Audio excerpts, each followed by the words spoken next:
Alright, so far I've been gathering bits and pieces, waiting for different parts to arrive. It's been a bit of a struggle, really, to be honest, to get everything that I need. Slowly starting to turn up.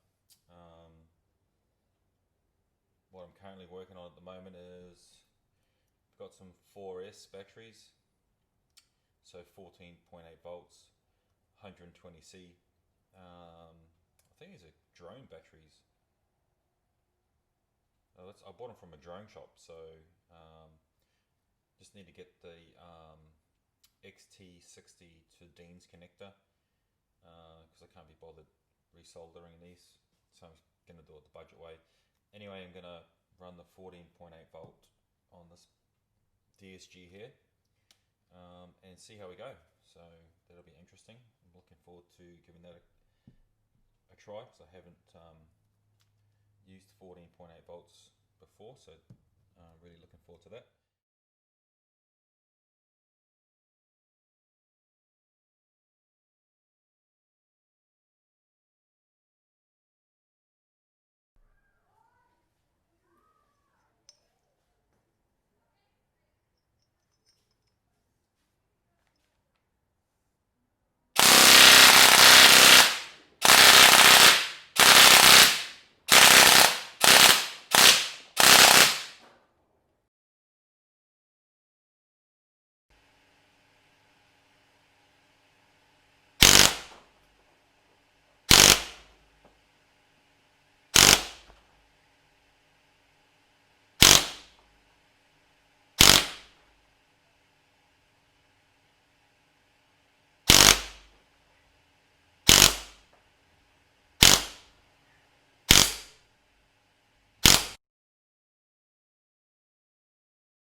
Got a whole heap of retro arms parts in, so got my Dsg Pistons arrive, and I'll do a better close-up of these so you can have a look. And also these are the I think they're called Piston Head X. They're also retro arms CNC piston heads, so I'll give you a better close-up look at those as well. Got a few of those to test as well. And what else have I got? I've got this one. So got my new flashlight. It's a O-light, and this model is called Odin. It's 2000 lumen. It's actually friggin' awesome. It is so bright. Like if you actually stare into this end and turn it on, it actually blinds you for a couple of seconds. So I'm really looking forward to taking that out to the field and causing a bit of mischief. So it's got the pressure pad, and then this is all magnetic, so that all just pops off. And then it's got a little lock here, so you can actually remove the light. Yeah, it's pretty handy. It's a little larger than I thought it was going to be, but other than that, very good. I like it a lot. So I'll just quickly run through the pistons, the piston heads, and what I'm doing with that 6.5:1 DSG build, and a couple of little issues I've run into and what I'm doing to overcome them. So I'm still mucking around with the 6.5:1 DSG build. A couple of things I still have to sort out. One problem I did have was the tapper plate was rubbing on the sector gear, so I just had to file the tapper plate along there just a little bit to make sure it wasn't catching. Had it up to about 250 to 280 FPS, a little bit low, so just trying a couple of other different things. So I'll be doing away with this piston and that aluminium cylinder head that I was using. I've had my retro arms DSG pistons turn up, so they're a little bit different to your SHS. A little bit more meat there, so I guess it's going to distribute the the weight more, or just give it a bit more strength. As you can see, it's only got 9 teeth. It's a 9-tooth Dsg piston. I'll just have to grind one of those teeth off. The internal of the piston, you can see it's a little bit different. Doesn't have that gap they would normally have with the SHS or the other brands.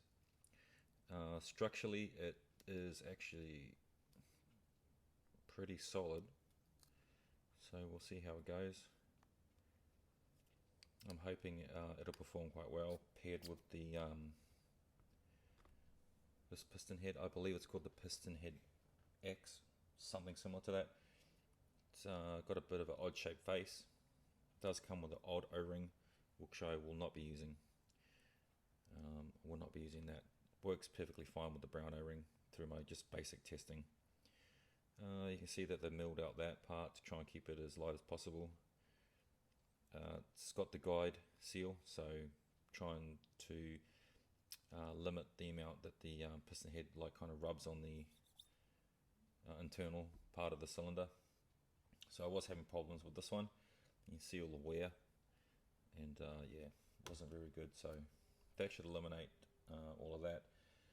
I think combined the weight of the piston assembly with this setup is 28 grams, and I think with that one it was 22 grams.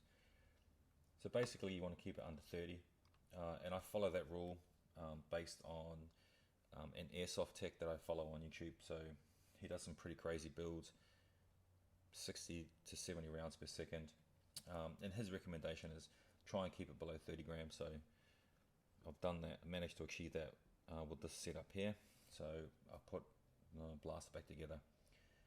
Hopefully I'll fix up those FPS issues. Once I do that, then I'll concentrate on making sure that it's feeding 100%. But I'll show you a quick video of what stage it was at before I pulled it down. So it's sounding pretty healthy. Well, let's just get that FPS sorted, then get the feeding sorted, and then away we'll go. 12.2, so this battery is not fully charged. Semi.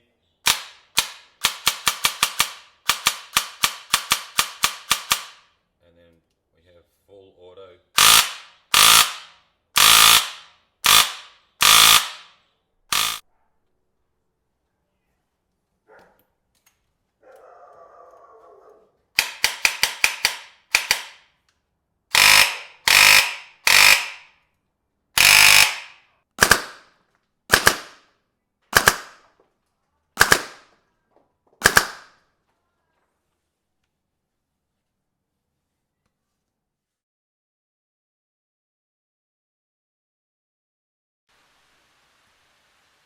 Okay, I've got the remains of the Dsg piston, the rack, the piston, little bits of the piston body that have broken away. You can see it's got a big crack there.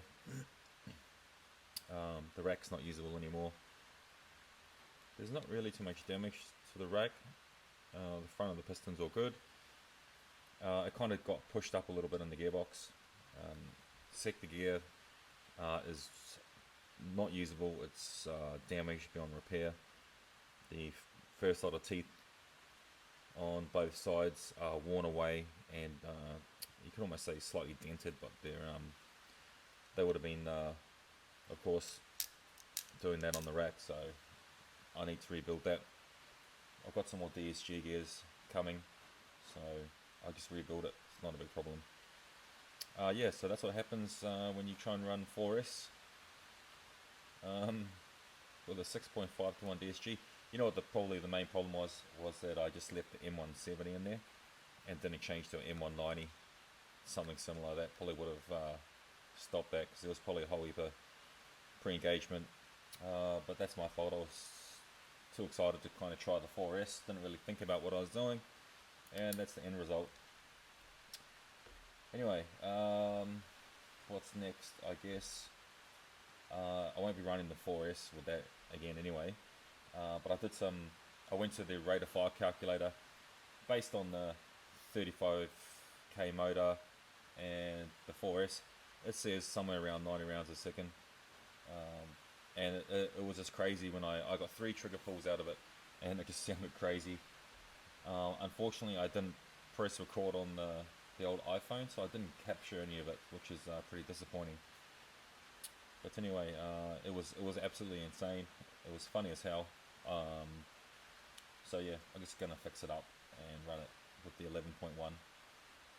Yeah, so I'll have that done in maybe a week or so. So I'll post it all up once I get it working correctly, and then hopefully feeding properly, and then I can do the video.